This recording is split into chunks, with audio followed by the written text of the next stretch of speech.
নমস্কার বন্ধুরা, জয়াটা নন্দশিল্পে আপনাদের স্বাগত। আজকের এই পর্বে আমরা ভারতের ইতিহাসের আরও একটি বিষয় নিয়ে আলোচনা করব।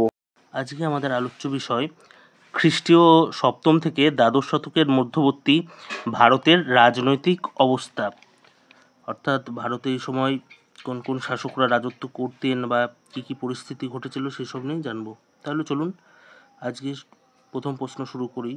সবই অনলাইনার কোশ্চেনের মধ্য দিয়ে আমরা জানবো আজকের বিষয়টি। কোশ্চেন নাম্বার 1, প্রাচীন কর্ণসুবর্ণ কোন অঞ্চলে অবস্থিত ছিল? প্রাচীন কর্ণসুবর্ণ রাঙামাটি অঞ্চলে অবস্থিত ছিল। কোশ্চেন নাম্বার 2, বহরমপুর শহর থেকে রাঙামাটি কত দূরে অবস্থিত? বহরমপুর শহর থেকে রাঙামাটি 6 মাইল দূরে অবস্থিত। কোশ্চেন নাম্বার 3, বহরমপুর শহরের কোন দিকে রাঙামাটি অঞ্চলটি অবস্থিত? বহরমপুর শহরের দক্ষিণ পশ্চিম দিকে রাঙামাটি অঞ্চলটি অবস্থিত। কোশ্চেন নাম্বার 4, বহরমপুর শহরটি কোন জেলায় অবস্থিত? বহরমপুর শহরটি মুর্শিদাবাদ জেলায় অবস্থিত। কোশ্চেন নাম্বার 5, কর্ণসুবর্ণের একজন বিখ্যাত শাসকের নাম করো। আমরা সবাই জানি তিনি ছিলেন শশাঙ্ক। কোশ্চেন নাম্বার 6, কর্ণসুবর্ণের খুব কাছেই গড়ে ওঠা বিশ্ববিদ্যালয়টির নাম কি ছিল? কর্ণসুবর্ণের খুব কাছেই গড়ে ওঠা বিশ্ববিদ্যালয় বা বিদ্যা চর্চা কেন্দ্রটি ছিল রক্তমৃত্তিকা মহাবিহার। কোশ্চেন নাম্বার 7, রক্তমৃত্তিকা মহাবিহারের বৈশিষ্ট্য কী ছিল?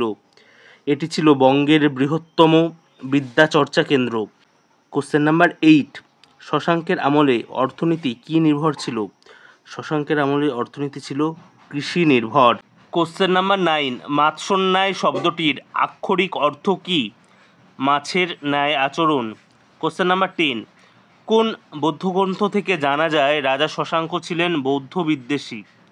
আর্য মঞ্জুশ্রী মূল কল্প। কোশ্চেন নাম্বার 11, কোন লেখ অনুযায়ী বাংলার প্রকৃতপুঞ্জই গোপালকে রাজা নির্বাচিত করেছিল? খালেমপুর তাম্রপট্ট। কোশ্চেন নাম্বার 12, শশাঙ্কের মৃত্যু হয় কবে? 637 খ্রিস্টাব্দ। কোশ্চেন নাম্বার 13, বৌদ্ধ ধর্মের আলোকে শশাঙ্ক সম্পর্কে হিউয়েন সাংয়ের অভিমত কী ছিল? শশাঙ্ক ছিলেন বৌদ্ধ বিদ্বেষী। কোশ্চেন নাম্বার 14, কৈবর্ত বিদ্রোহ কবে হয়? 1070 থেকে 71 খ্রিস্টাব্দে। কোশ্চেন নাম্বার 15, কৈবর্ত বিদ্রোহের দুইজন নেতা ছিলেন দিব্যক এবং রুদক। কোশ্চেন নাম্বার 16, চোল সাম্রাজ্যের প্রতিষ্ঠাতা কে? বিজয়ালয়। বন্ধুরা, আজকের মতো পর্বটি এতটুকুই। কেমন লাগলো আজকের পর্বটি অবশ্যই মন্তব্য করে জানাবেন। যদি ভালো লাগে ভিডিওটিতে একটি লাইক করবেন এবং শেয়ার করে দেবেন বন্ধু বা কাছের প্রিয়জনদের সঙ্গে, যাতে তাদেরও হেল্প হয়। আর এরকম পর্ব দেখতে চ্যানেলটি কিন্তু সাবস্ক্রাইব করে রাখবেন, কারণ এখন রেগুলার বেসিসে আসবে এরকম প্রশ্ন উত্তরের ভিডিও, এমসিকিউ, এসএকিউ বা কোনো টপিক নিয়ে আলোচনা সবে আসবে। আর কী বিষয় সম্পর্কে আপনারা দেখতে চান সেটা জানাতেও কিন্তু ভুলবেন না, তাহলে সেই বিষয়গুলির উপরই কাজ করা যাবে। কেমন? ধন্যবাদ সবাইকে এতক্ষণ দেখার জন্য।